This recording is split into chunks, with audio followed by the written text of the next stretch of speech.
Hello, hi, Brian from wearesofresh.com, and we're with Mr. Jermain Jackman, the Hey. man of the moment. Yay. Okay, so Mr. Jermain, for those of you who don't know, he was the winner of BBC The Voice Yes. 2014. That's correct. Congratulations once Thank you again, so once much. again. Well, thank you for having me on your show. Yeah, that's perfectly fine. I mean, I'm kind of new to the blog, so this is my first interview. So, Wicked. so there we go. I'm privileged to be able to be There we go. There we go. in some way your first. That's perfectly fine. That's perfectly fine. Okay, so let's just dive right into it, really. So, first question: how did winning The Voice kind of feel at that moment? If you could relive it again, those emotions and everything. Oh, it was great. You know, Yeah. it didn't. I'm just shutting my eyes. But it's almost a year. This weekend will make it a year since Okay. winning The Voice, and it's just been non-stop. It's been on the go. It's been a roller coaster. It's been a whirlwind, and I've enjoyed every single moment of it. So many opportunities have come. So many doors have opened, you know, being able to perform at the Royal Albert Hall, being able to sing and present songs of praise, and the ultimate opportunity of all being able to write and produce my own debut album, which has been fantastic. And you know, winning The Voice, it didn't hit me until the following week when I got home, because it was just everything was on the go, press up and down the country doing all of this, and then finally got to sit back down at home in my sitting room. I was like, oh my goodness, I just won The Voice, a national singing competition. That's perfect. Oh, that's. So, yeah, it was I mean, for coming from a musical background as well, I do some writing and everything as well. But it's kind of like, you know, I guess you in that moment you were just kind of just whirlwinded as well. Yeah, it's just been so crazy. But I've enjoyed every single moment of it, and it's about learning and developing along the way. So you're learning. So while I was writing my debut album, I was learning. I was feeding and like a sponge off of other songwriters, more experienced songwriters, Grammy-nominated producers, and these people I've been able to work with on the songs of my album. Okay, perfectly fine. That's okay. Second question actually is, to someone who doesn't know your music, how would you describe your music to them, and how would you kind of engage them to kind of listen to you? Well, you know, I grew up listening to a lot of soul and Motown music, a lot of Luther Vandross, Aretha Franklin, Marvin Gaye, a lot of Motown, and that's what runs through my album. That's that sound, and that's my sound, the soul, and it's all about the voice for me, the tone and the power, and that's something that really runs through my album with all the songs on there.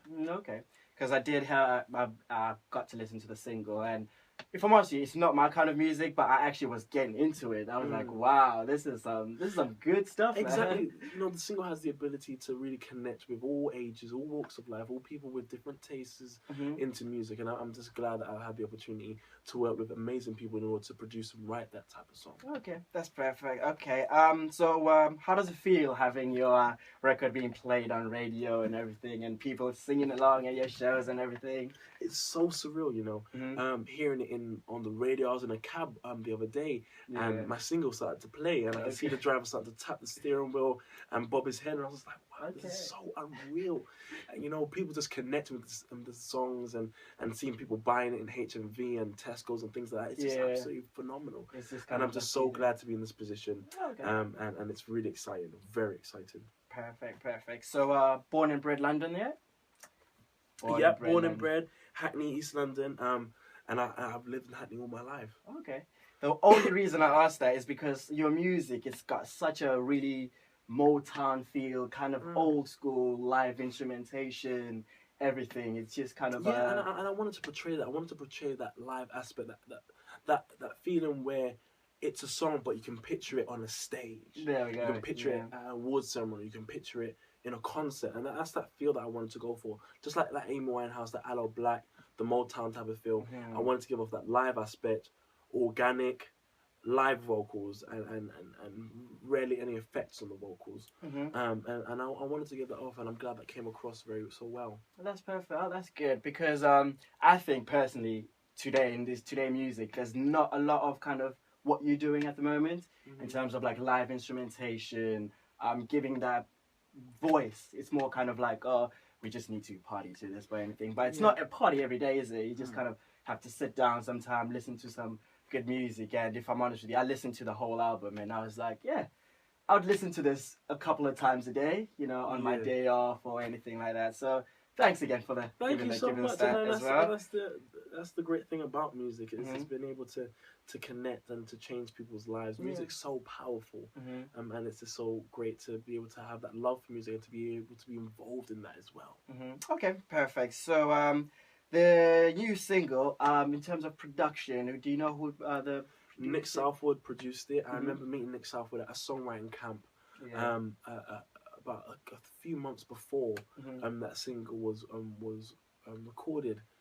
We had written we wrote "You Changed the Game," which is the first song on the album, Mhm. in that songwriting camp. And the songwriting camp basically is you have songwriters and producers in different rooms of a building, Okay. and then you have singers and artists involved in that, and they move around Kind of, yeah.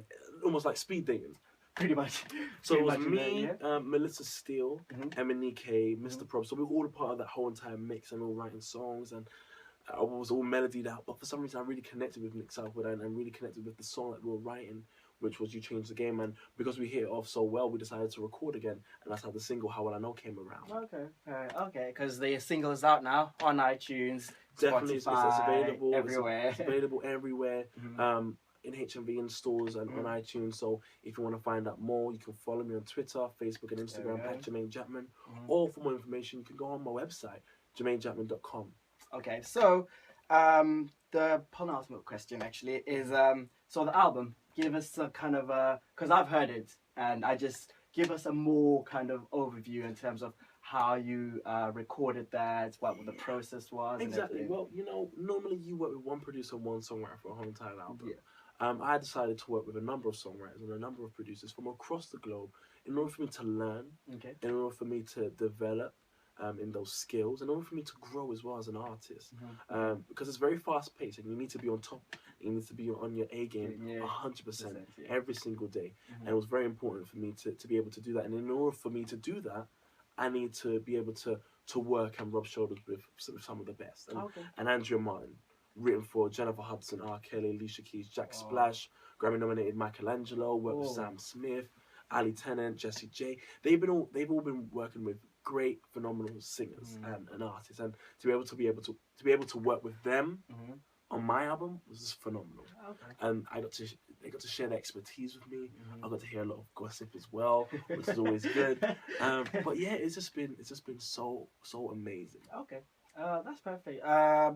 As well with that, in terms of collaborations, are you looking to do anything in the future with future artists? Do you have any people you kind of want to collaborate with? Most definitely. I have a wish list. Yeah. Everyone has even the dead wish list Yeah. of singers who have passed away. The Whitney Houstons and the Luther There we go, Vandrosses. yeah. Love to have met them and sung with them.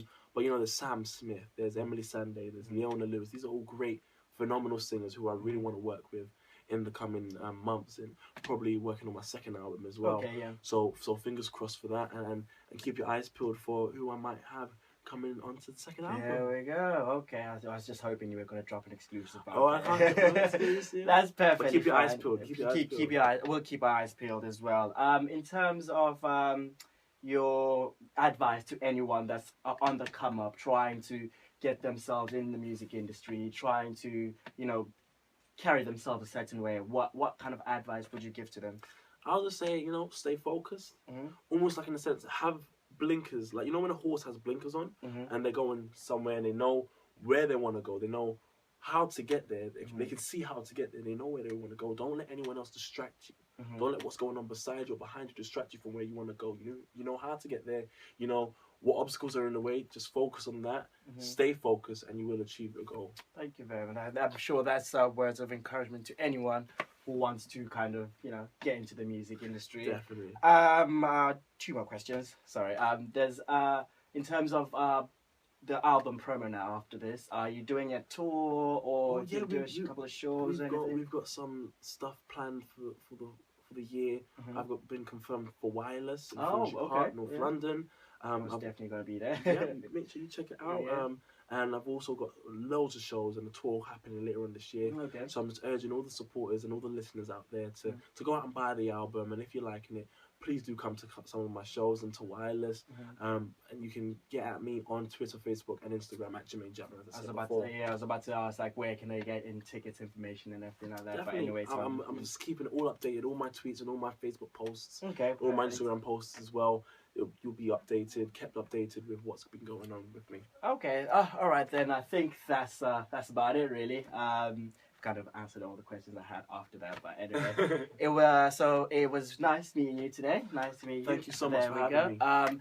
Brian OVO for wearesofresh.com. Make sure you tune in to our new podcast coming out soon. We'll be talking about it's called those two music guys. We talk about music and everything. So we'll do probably a nice feature on you.